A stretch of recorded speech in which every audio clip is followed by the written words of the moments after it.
from 1973 till today, what are you the most proud about in terms of hip hop, and what are you the most disappointed about in terms of hip hop, or things that have been done in hip hop?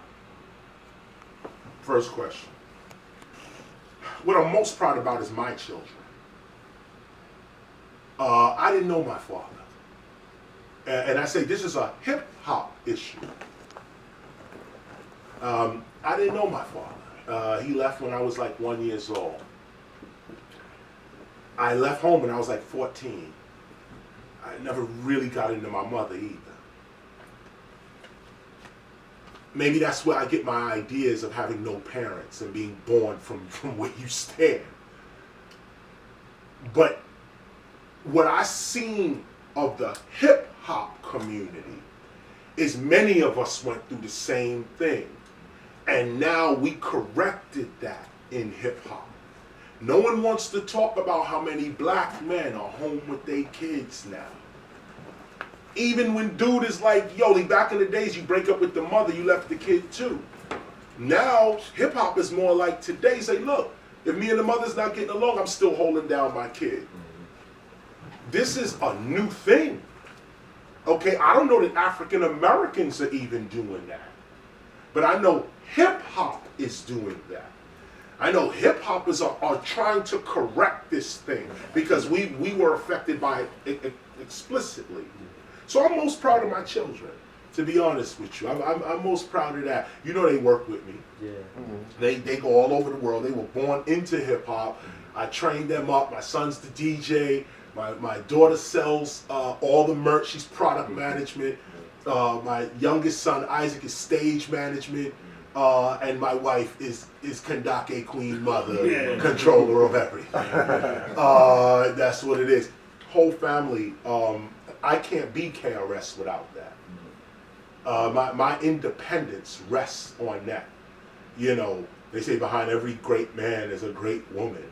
Well, I don't think it's behind every great man. I think it's in front of every great man. There's a great woman. And so I'm proud of my kids. I'm proud of my family, my wife, you know, or the wife. You know, I'm proud of that. That's what I'm most, and I connected to hip hop because a lot of hip hoppers are experiencing that right now. Corrected that deal they had. They didn't have such a great relationship with their mother, didn't have a great relationship with their father. You're correcting that now in this generation. What was whack about hip hop? The worst thing, 1979 Sugar Hill Records. This is the worst thing that ever happened to hip hop. When Sugar Hill Records came out, a woman named Sylvia Robinson and her husband Joey Robinson, they owned all of rap. If you could somehow phantom that in your head for a hot minute, there was one record label that had all the top rappers of the day on it, and no other company had that. Had we stuck together, black people would not be in this situation. They say hip hop is a $10 billion culture every year. That's black people money we should be having. But black people rejected us and lost $10 billion a year. Dr. Martin Luther King, his last, what he called hill of hope, for us to climb the hill of hope, was an economic plan. He was such a prophet that he predicted hip hop. He said, first of all, there's a film of him just before he's killed, where he's talking to gang members in Chicago and trying to put them up on game, saying, look, young blood, and this is like, I don't know if I ever seen Malcolm X with gang members. I don't think I ever see. I mean, I'm quite sure he was, but it's not documented. Dr. King is documented sitting there with gang members in Chicago in the 60s, black men. And he's talking to them. And the issue is that hip hop came out right after that. It fulfilled Dr. King's dream of economic freedom. We did it on our own. No handouts, no welfare. We pulled hip hop out of us and it was 10 billion. Our parents.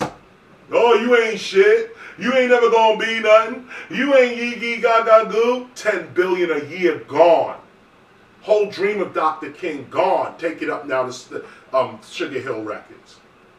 All the greatest hip hop acts are on the label, but they're not getting treated right. Black people are ripping off black people. I say this respectfully because you know, I'm talking about our parents. These are older blacks ripping off the talent of younger blacks, respectfully. KRS, Scott LaRock, Boogie Down Productions, B-Boy Records. Black men are taking advantage of young black talent. B-Boy Records was owned by black people, older black men from the 50s and 60s. You would think, after everything we went through in civil rights, you see a young man coming up, he calls himself Knowledge Reigns Supreme. And he's trying to come up, he's homeless, he's in the street, but he's talking that blackness. And you see he got a crowd around him. And you see he got some little time. You're not going to dust him off and say, yo, young blood, come on, let me show you something. Let me protect you. No, they were the first ones to come in, rip off me and Scott LaRock for the Criminal Minded album. To this very day, black folks still ripping me off for the Criminal Minded album. To this very day. Because I'm already a wealthy person, I really don't care. So I allow black folk to eat off the album. I allow bootleggers to eat off the album. I allow people to do that. It doesn't bother me. But if you want to talk principle, black people are they're eating their children. They're eating their children. This is the worst thing to happen to not only hip hop, but to black civilization in the United States. Last point. Modern hip hop. Too many of our mainstream people, not just rappers, athletes, journalists, artists, teachers, people responsible for us. You know, not every profession is responsible for us. You know, culinary arts, it's not responsible for us, even though you can't survive without eating. A culinary chef will tell you in a minute, what are you talking about? You can't survive without no food. And you might be right, but you're still not responsible for us. The speaker, the artist, is responsible for the community. We used to call ourselves griots, the jeles. This was a responsibility, not a talent. We've been reduced to talent.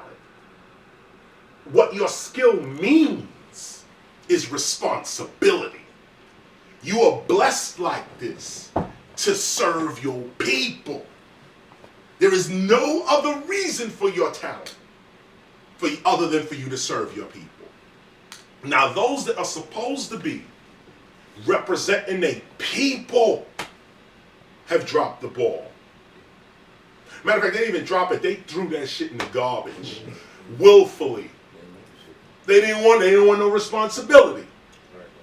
This is the worst thing to happen to hip hop in modern times. This is the bottom of the barrel. This is it right here. That you would be propped up by your people, make millions of dollars on your people. And when you get that money, you buy yourself a Maybach. You give your money to Germans. And I love Berlin. Yeah, I want to go there now. But in the scheme of our conversation, how you giving your money to Germans? They rich. Germans are the richest European. In fact, right, they're the richest Europeans. Okay? Why would you, ignorant Negro, give your money to a rich person? At least give your money to Spain. your money to Greece. At least give your money to poor countries. If you're going to give it to a white country, give it to a white poor. Give it to the Polish people. Give it to the Czech Republic. Give it to Russia. Russia ain't poor, but Russia has always supported black struggle. So, this is the worst. That we are not responsible for our people. This is the worst. And if you're that kind of person, only now is it time for you to wake up. It wasn't time for you to wake up 2-3 years ago. It wasn't. Because this is how magnificent hip-hop was. It produced KRS-ONE. Hip-hop will never fall on my watch. Never. You can never say hip-hop is dead. You can never, although I understand what Nas was saying, no doubt. Because in that sense, hip-hop is dead. But hip-hop died about 4 or 5 times already. And Cool Herc's hip-hop ain't hip-hop today. Africa Bambaata's hip-hop ain't the hip-hop. Sugar Hill Gang hip-hop ain't the hip-hop today. KRS-One, 86 hip-hop. Def Jam, Run DMC, LL Cool J. None of that hip-hop exists. All that lived and died. West Coast hip-hop, lived and died. G-Funk, lived, died. ATL, all that shit. It's over now. I mean, it's there, but it ain't as vibrant as it was. So hip-hop lives and it dies. But here's the point. Hip-hop is so dope that it produced Chuck D, Public Enemy. It produced Poor Righteous Teachers. It produced KRS-X-Clan. It produced us, Queen Latifah. It produced everybody who was actually out there on some blackness.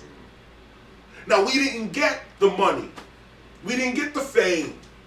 We didn't get the Grammy. But we got the soul.